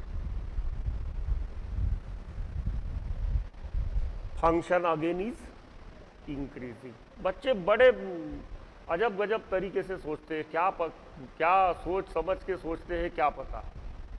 इनवर्स ऐसा माइंड में डाल देते ना, इनवर्स माने कंप्लीट उल्टा। पहले नहीं आता था क्या, राइट द डिफरेंस बिटवीन, तो ऐसा समझते हैं, right the difference between sine x and sign inverse x. तो साइन एक्स इंक्रीजिंग है तो साइन इनवर्स एक्स डिक्रीजिंग होना चाहिए, इनवर्स है ना उसका। तो ऐसे वैसे कुछ नहीं होता है, समझ में आया ना। इनवर्स माने उल्टा है, लेकिन उल्टा क्या है, उसका डोमेन इसका रेंज हो रहा है और इसका रेंज उसका डोमेन हो रहा है, बाकी वो प्रॉपर्टीज अपनी खुद की फॉलो करेगा। ठीक है, इन्वर्टिबल है, क्यों है, क्योंकि वो 1 1 ऑन 2 है, बस इन्वर्टिबल है, मैदान में लेके आओ, इन्वर्स निकालो और बाकी उसकी प्रॉपर्टी अपनी खुद की चेक करो। ठीक है, तो sine inverse x is also क्या है, अपने डोमेन में इंक्रीजिंग। ये तो हो गया ग्राफिकली। अब साइन इनवर्स एक्स का डेरिवेटिव देखते हैं। ठीक है, तो यहां suppose y is equal to sine inverse x है, ये ग्राफ है y is equal to sine inverse x का, तो dy by dx sine inverse x का डेरिवेटिव होता है 1/√1 माइनस एक्स स्क्वायर। डेरिवेटिव हम किस में निकालेंगे, ओपन इंटरवल में, माने यहाँ x का वैल्यू कभी भी 1 और -1 नहीं होगा, 1 और -1 नहीं होगा, माने डिनोमिनेटर यहाँ कभी भी 0 नहीं आएगा, माने डेरिवेटिव डिफाइंड है। कब डिफाइंड है, जब x का वैल्यू -1 और 1 नहीं है। समझ में आया ओपन इंटरवल क्यों लिख रहा हूं मैं डेरिवेटिव के समय। छोटी छोटी चीजें हैं जो आपको आगे चल के बहुत बड़ा वायरस बन के उभरने वाली है। इन छोटी छोटी चीजों की वजह से बच्चे कैलकुलस छोड़ देते हैं। कैलकुलस छोड़ना माने 50% सिलेबस छोड़ना। अब ये तो मैं आपकी बात कर रहा हूं जो कैलकुलस पढ़ने के पहले आईटी अब पढ़ रहे हैं। उन प्यारे बच्चों का क्या हो रहा होगा जिन्होंने derivative, integration, definite integration, monotonicity सब पढ़ लिया, लेकिन फंक्शन और इनवर्स ट्रिग्नोमेट्रिक फंक्शन नहीं पढ़ा। तो कौन सी जादू वो टीचर ने किया होगा पढ़ाते समय, मुझे मेरे समझ के बाहर है। पढ़ा ही नहीं सकता है वो, पॉसिबल ही नहीं है। जब पढ़ाऊंगा आपको तो समझ में आएगा आपको। लेकिन ये सब चीजों पे थोड़ा सा भी आपने 19-20 रखा, ठीक है ना। मैंने कल आपको पढ़ाया था ना, डेरिवेटिव माने डिफरेंस और इंटीग्रेशन माने समेशन। ठीक है, एरर के क्वेश्चन आते हैं एप्लीकेशन ऑफ डेरिवेटिव में, एरर के क्वेश्चन आते हैं। एक छोटा सा क्वेश्चन बताता हूं मैं। सपोज कोई एक बहुत बड़ा स्पीयर बनाने वाली कंपनी है, मेटल का स्पीयर बना रही है, सॉलिड स्पीयर। ऐसा समझो कि वो मून बनाना चाहती है कंपनी। तो उसने क्या किया, मून का मॉडल बनाया पहले, छोटा सा मून जितना एक स्पीयर बनाना चाहती है मेटल का। पहले उसने क्या बना लिया, एक सॉलिड मून बना लिया, छोटा सा मॉडल मून। अब solid moon solid moon sphere है, स्पीयर का एक ही डायमेंशन होता है, क्या, रेडियस या डायमीटर। रेडियस बोलो। सपोज उस मॉडल का रेडियस गिनते समय 0.00001 मिलीमीटर का एरर हो गया। तो ये 0.0001 मिलीमीटर का एरर एक्चुअल जब मून बनेगा वो किलोमीटर्स में बनेगा। एम आई राइट? मॉडल में जो नेग्लिजिबल था, एक्चुअल मून में आप इंटीग्रेशन लगाओगे, इंटीग्रेशन से पेपर पे कैलकुलेट कर लिया आपने। क्या कैलकुलेट कर लिया कि इसका वॉल्यूम क्या रहेगा आयरन का, इसने इसको इतना वॉल्यूम लगा तो उसको कितना वॉल्यूम लगा। अब आपने एरर के साथ उसका डायमीटर गिन लिया तो एरर के साथ वॉल्यूम आएगा। ये एरर आपके लिए अभी नेग्लिजिबल है, लेकिन वो एरर नेग्लिजिबल है क्या? ठीक है, यहां कुछ ग्राम आयरन कम ज्यादा लगेगा तो कोई फर्क नहीं गिरेगा, वहां बहुत ज्यादा आयरन एक तो ज्यादा लगेगा या बहुत ज्यादा आयरन एक तो कम लगेगा। तो छोटा सा एक एरर कितनी बड़ी मिस्टेक को जन्म दे रहा है। ये एरर्स हम मिनिमाइज करते हैं, उसलिए डेरिवेटिव की हेल्प लेते हैं और वो एरर मिनिमाइज करके फिर इंटीग्रेट करते हैं। माने मॉडल से मून बना रहे हैं हम, तो मून बनाते समय एरर हमारा क्या रहेगा, कम रहेगा। कम माने नेग्लिजिबल रहेगा। यहां नेग्लिजिबल रखो तो वहां नेग्लिजिबल बन जाएगा। समझ में आया ना? यहां नेग्लिजिबल इतना रखो कि वेरी टेंड्स टू 0, लगभग 0।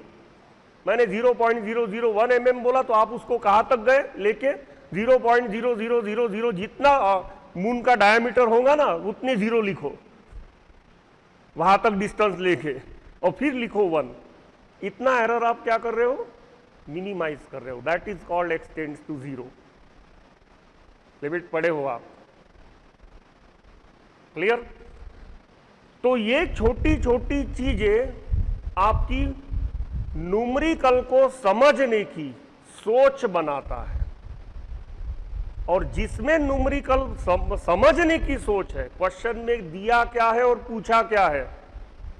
समझो आपको 25 जेई के क्वेश्चन आएंगे ना, तो उसमें के 20 क्वेश्चन में आपको समझेगा ही नहीं है कि दिया क्या और पूछा क्या है। दिल कान काढू का 5 क्वेश्चन गमून जाए। माने पहले आपको क्या बनाना है, सोच। तो न्यूमेरिकल को सोच, समझने का सोच ये बनाना पड़ेगा।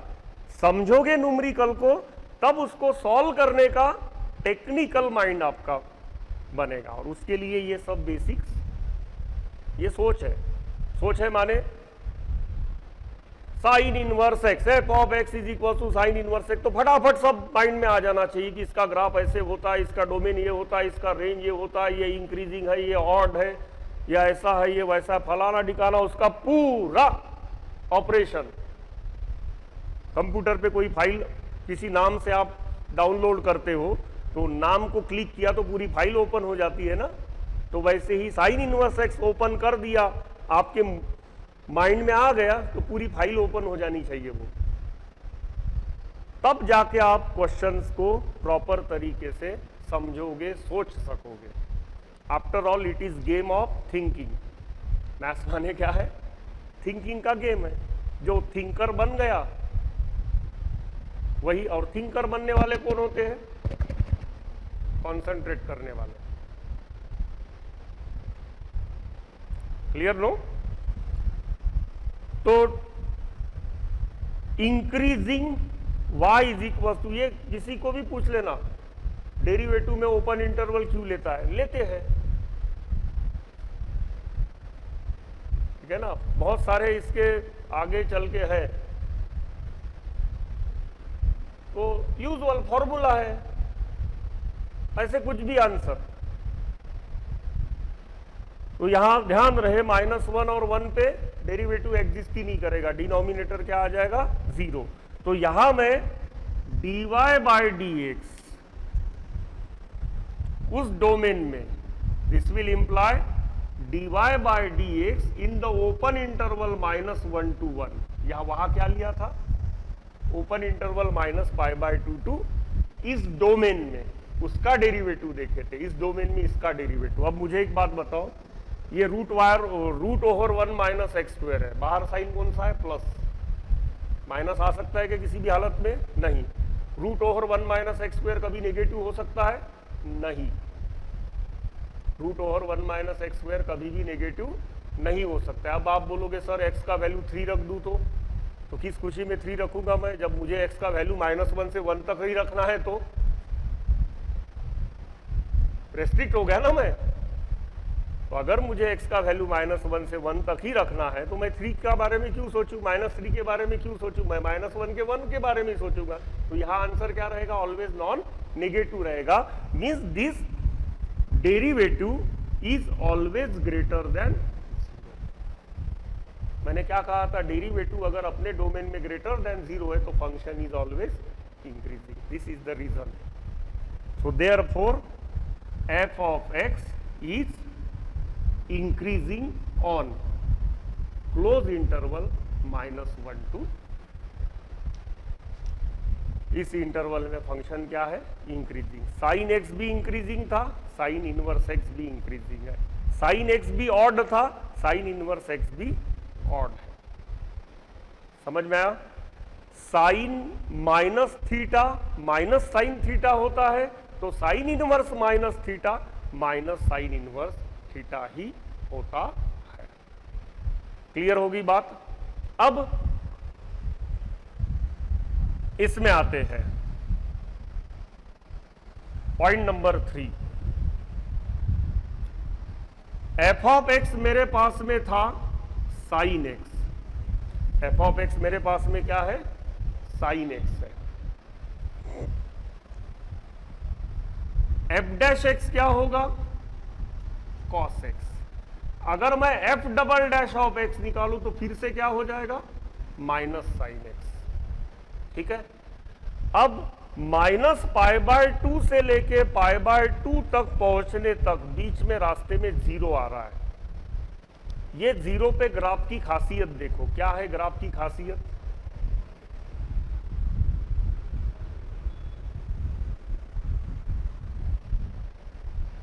ठीक है, ये भीख मांग रहा है तो ये आशीर्वाद दे रहा है।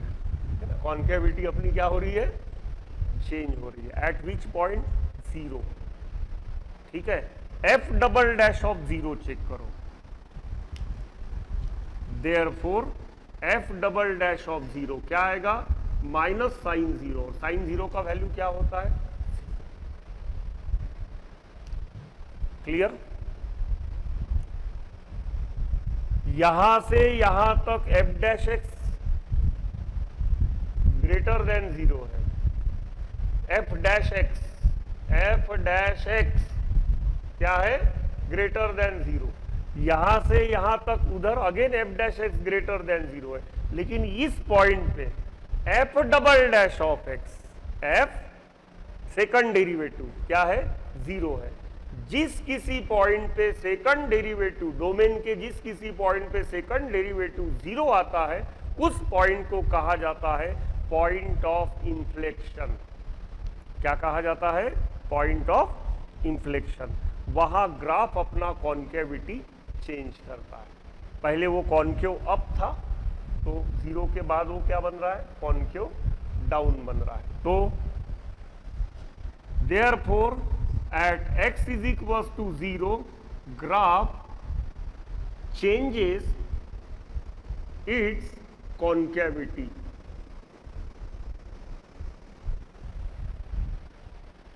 ठीक है, अब वो कॉन्केव अप रहेगा या कॉन्केव डाउन कब रहेगा, ये जब हम मोनोटोनिसिटी में पढ़ेंगे तब पढ़ेंगे। अभी एक एक चीजों से मैं आपको इंट्रोड्यूस करा रहा हूं।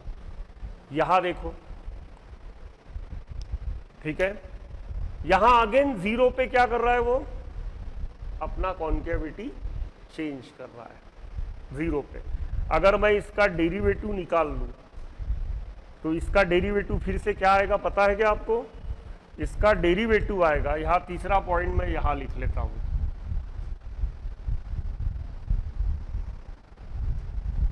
अगर y is equal to sine inverse x है तो पहला डेरिवेटिव होता है dy बाय डी एक्स, या मैं f ऑफ x लिख देता हूं। f ऑफ x अगर साइन इनवर्स x है तो पहला डेरिवेटिव होता है 1 upon root over 1 minus x square. तो दूसरा डेरिवेटिव इसका आएगा, क्या आएगा समझा देता हूं मैं।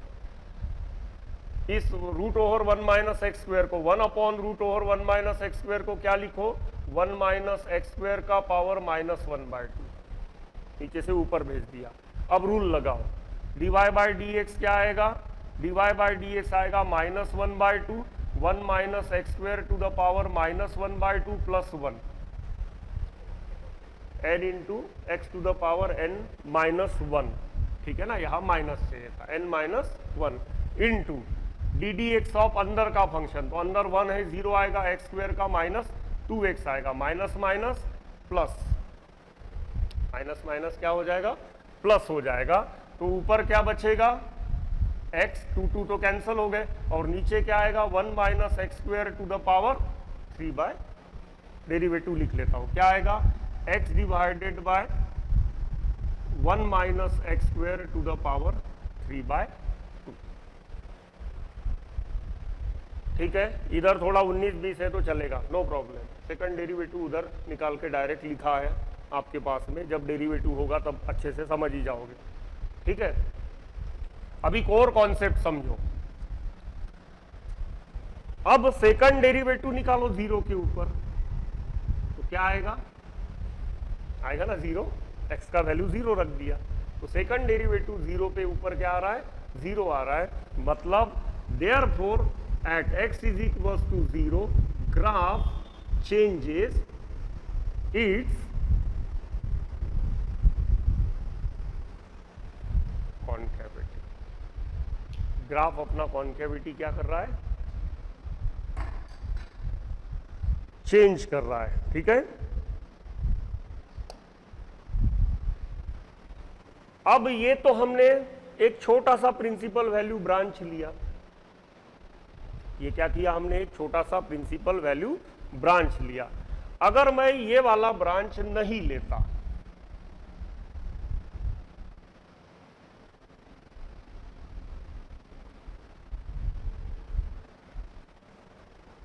पूरा साइन एक्स का ग्राफ मैंने कैसे बनाया था, पूरा साइन एक्स का ग्राफ मैंने ऐसे बनाया था, जिसमें डोमेन था r और रेंज था -1 to 1, तो π/2 -π/2, दिस इज 1, दिस इज -1, ये यहां से सॉरी ये यहां से कुछ ऐसे, फिर ये इधर ऐसे, फिर ये ऐसे, फिर ये इधर ऐसे, ऐसे कुछ हमने साइन एक्स का ग्राफ बनाया था। y is equals to sine x या f of x is equals to sine x. अब इनवर्स में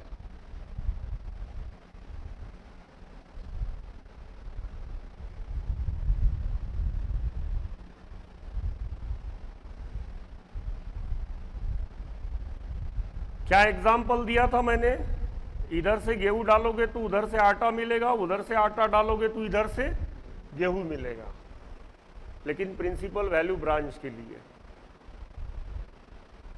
ठीक है ना, बाकी चीजों के लिए नहीं।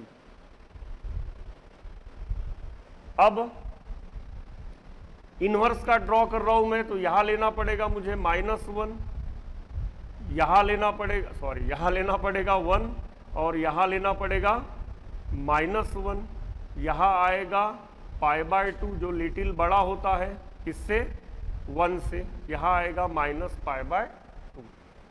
ग्राफ कुछ आपका ऐसे था साइन इनवर्स एक्स का।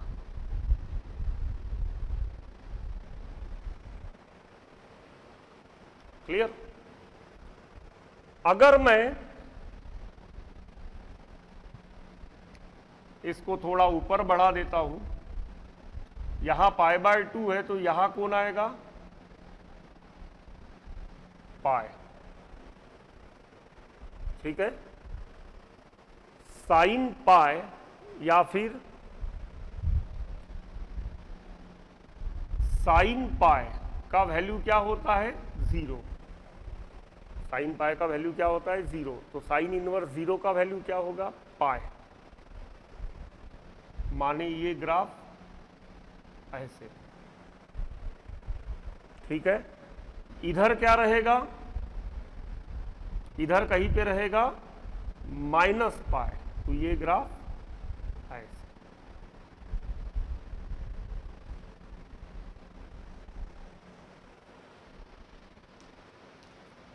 समझ गया। तो ये ग्राफ कुछ इस तरीके से जाएगा। क्लियर। अब देखो, डेरिवेटिव पढ़ाने के पहले ये चैप्टर पढ़ाना जरूरी क्यों है, कुछ रीजंस देखते हैं इसके। f of x is equals to sine inverse x, बच्चों ठीक से समझना इसे, f of x is equals to sine inverse x जब भी बोला जाता है तब आपके माइंड में पहली दो चीजें क्या क्लिक होने को होना, x बिलोंग्स टू -1 to 1, ठीक है। पहली चीज 2 कहां तक, -π/2 to π/2। अब ध्यान रहे, इसमें यह है y की वैल्यूज और ये क्या है, x की वैल्यूज है। तो x की वैल्यूज देखो पूरी कहां से कहां तक है, -1 के 1 और 1 के बीच में ही है, लेकिन y की वैल्यू -π/2 और π/2 के बीच में है क्या, नहीं, उधर भी जा रहा आगे, पूरा ही तो बनाया मैंने अजगर, ठीक है ना। उधर भी जा रहा है और इधर भी आ रहा है, माने माइनस पाई बाय 2 के नीचे भी वैल्यूज ले रहा है y, और पाई बाय 2 के y ऊपर भी वैल्यूज ले रहा है, माने दोनों तरीके की वैल्यूज y ले रहा है। लेकिन हमने फंक्शन को डिफाइन कैसे किया? ऐसा डिफाइन नहीं करते तो फिर इन्वर्टिबल ही नहीं है,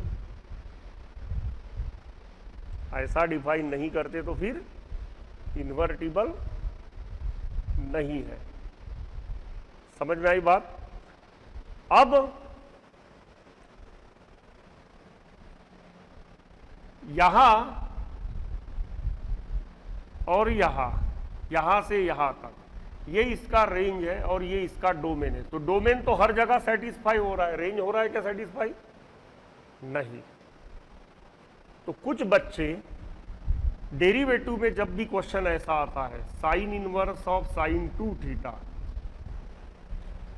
तो क्या करते हैं, साइन इनवर्स से sine cancel, y is equal to 2 theta, theta का वैल्यू रख के डेरिवेटिव फटाक से निकाल लेते हैं, कुछ भी नहीं सोचते हैं। समझ में आया ना? ये थीटा कहां से कहां तक जाना चाहिए? माइनस पाई बाय 2 से लेके पाई बाय 2 तक जाना चाहिए, तब ये सब पॉसिबल है, तभी साइन इनवर्स से साइन एक्स कैंसल हो सकता है, तभी चक्की में गेहूं डालोगे तो आटा मिलेगा और आटा डालोगे तो गेहूं मिलेगा, अदरवाइज आटा डालोगे तो गेहूं वापस नहीं मिलेगा, मलता ही कुछ, रोटी बन के आ सकती है, ठीक है ना। ऐसा कुछ हो सकता है, तो ये सब आगे हम आएंगे इसके ऊपर। ये हो गया इसका साइन इनवर्स एक्स का ग्राफ। अब एक चीज और ध्यान दो यहाँ पे, इस ग्राफ से वहां जो हम पॉइंट्स मेंशन किए हैं उसमें चौथा पॉइंट मैं इधर लिखता हूं, साइन एक्स वाला इधर लिख लेता हूं, साइन इनवर्स वाला उधर लिख लेता हूं। F of x is equal to sine x is periodic, ये क्या है? पेरियोडिक है, विथ पीरियड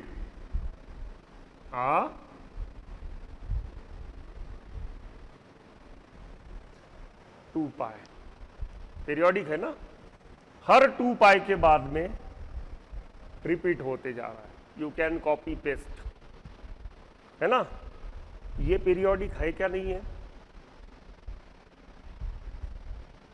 इसका ग्राफ देख के समझ रहे हो आप पीरियोडिक है, अब उसका ग्राफ देख के बताओ मुझे पीरियोडिक है या नहीं है। अब तरीके देखो समझने के, ठीक है ना। टीचर जब समझा के देता है, मैं क्यों हमेशा मैथ्स ना मेरे मन से समझो ना आपके मन से समझो, ठीक है ना, ना बुक के मन से समझो, मैथ्स हमेशा मैथमेटिकली समझो। अब मेरे ही 2 सेंटेंस में देखो मैंने क्या बोला, here we can copy and paste, किसी बच्चे ने वही सेंटेंस पकड़ के रख दिया, sir here also we can copy and paste. आप ही ने तो बताया था कॉपी पेस्ट कर सके तो क्या होता है? पीरियोडिक होता है। तो यहां भी तो कॉपी पेस्ट कर रहे हैं हम, समझ में आया ना बात? यहां कॉपी पेस्ट नहीं कर सक रहे हम। पीरियोडिक ग्राफ मीन्स क्या होता है? y का वैल्यू अपने पर्टिकुलर इंटरवल में रिपीट होता है। यहां y का वैल्यू क्या है? ध्यान देना बोर्ड पे, यहां y का वैल्यू क्या है? 0। y बढ़ते बढ़ते बढ़ते बढ़ते कहां तक जा रहा है? 1 तक। y घटते घटते घटते कहां तक आ रहा है? 0 तक। y घटते घटते घटते कहां तक जा रहा है? -1 तक। y बढ़ते बढ़ते बढ़ते 0, फिर 1, फिर 0, फिर -1। माने y डांस किसके बीच में कर रहा है? -1 to 1। y एक्सिस पे ये जो हम कॉपी पेस्ट कर रहे हैं ना, ये पर्टिकुलर हाइट में कर रहे हैं हम।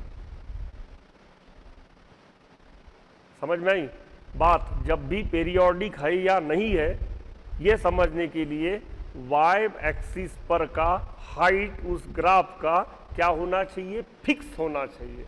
यहां हाइट क्या होते जा रहा है?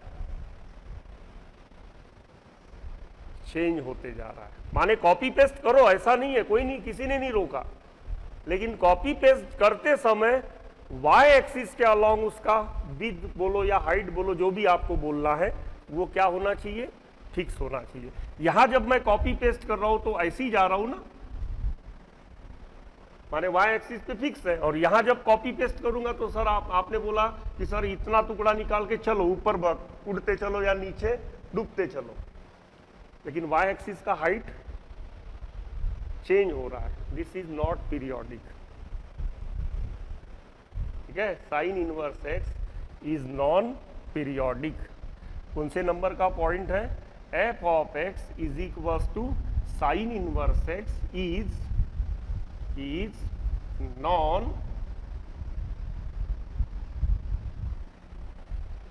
पीरियोडिक। अब पीरियोडिक ही नहीं तो पीरियड कहां से निकलेगा, ये पीरियोडिक है इसलिए इसका पीरियड है। और पीरियड क्यों वो है आपको पता है, उतनी लेंथ के बाद वो क्या करते जा रहा है, खुद को रिपीट करते जा रहा है, वाई की वही फिक्स वैल्यूज में से वैल्यूज लेते जा रहा है, ठीक है ना, इसीलिए ये पीरियोडिक है। This is not periodic. Clear हो रही है पिक्चर। अब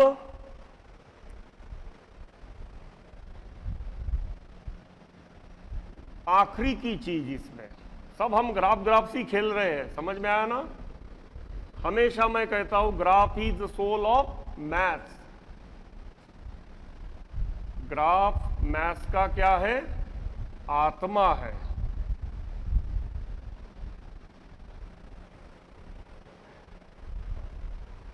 अब एक ग्राफ और बनाएंगे, ठीक है। ये ग्राफ थोड़ा मैं हाथ से बना रहा हूं तो मेरा 19-20 हो सकता है, आप ग्राफ इस पे अच्छे से बनाना। यहां ले लेते हैं हम π/2, यहां ले लेते हैं हम -π/2। π/2 मीन्स 3.14/2। 3.14/2 1 से ग्रेटर होगा, 1 से क्या होगा, ग्रेटर होगा। थोड़ा मैं डिस्टेंस ज्यादा ले लेता हूं, ताकि यहां ले लेता हूं 1, यहां ले लेता हूं -1, यहां ले लेते हैं हम -π/2 और यहां ले लेते हैं π/2। 3.14/2 माने 1 पॉइंट समथिंग बड़ा रहेगा 1 से। क्लियर। ये ऐसे करके यहां ले लेते हैं π/2 और यहां ले लेते हैं 1, यहां इतने ही डिस्टेंस पे ले लेते हैं हम -π/2 और यहां कहीं पे ले लेते हैं -1। इस पेज पे अब मैं ग्राफ किसका बनाऊंगा, ग्राफ बनाऊंगा पहले मैं साइन एक्स का, ठीक है। तो साइन एक्स का ग्राफ, साइन एक्स में डोमेन क्या था, π/2 -π/2 to π/2 और रेंज क्या था 1 -1 to 1। माने साइन एक्स का ग्राफ में कुछ ऐसे बनाऊंगा।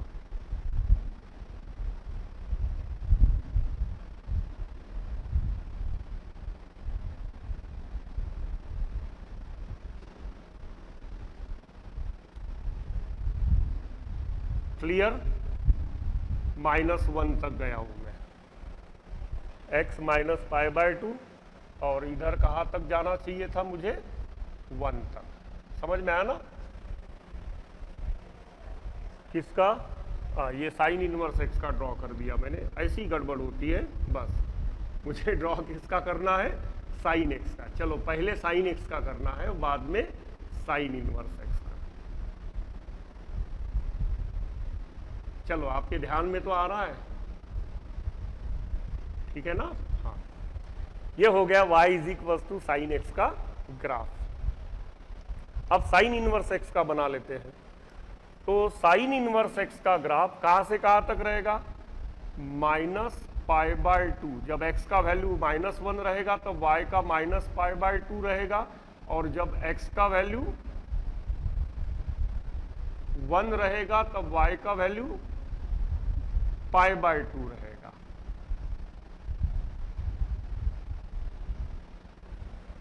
समझ में आई बात। अब इसमें साइन इनवर्स x वाला जो ग्राफ है, ठीक है, और साइन x वाला ग्राफ, ये थोड़ा इधर 19-20 हो सकता है। समझ में आया ना, मैं हाथ से ग्राफ बनाया हूं, ऐसे दिख रहा है। ये एक्चुअली हम ऐसे अलजेब्रिकली भी समझ सकते हैं, लेकिन बहुत कुछ सॉल्व करना पड़ेगा मुझे। यहां अगर मैं कोई लाइन बनाऊं, या ऐसे भी हो सकता है ग्राफ। मैं रफ स्केच बनाया हूँ, ये हो गया साइन इनवर्स एक्स का और ये हो गया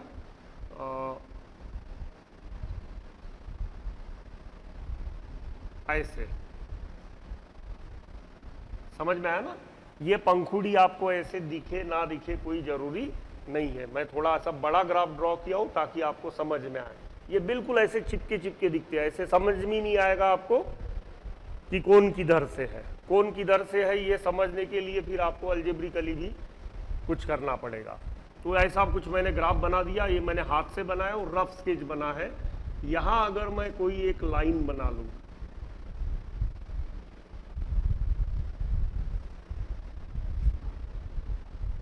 ऐसे, ये लाइन होता है y is equals to x का। यहां जो मैंने ग्रीन कलर से ग्राफ बनाया हूं वो ब्लैक कलर के ग्राफ का क्या है, मिरर इमेज है। माने रिफ्लेक्शन है ब्लैक कलर का ग्राफ का reflection y is equals to x के मिरर में क्या है, रिफ्लेक्शन है। माने इसका रिफ्लेक्शन इधर दिख रहा है, इसका रिफ्लेक्शन इधर दिख रहा है, ये माने रिफ्लेक्शन है। ठीक है।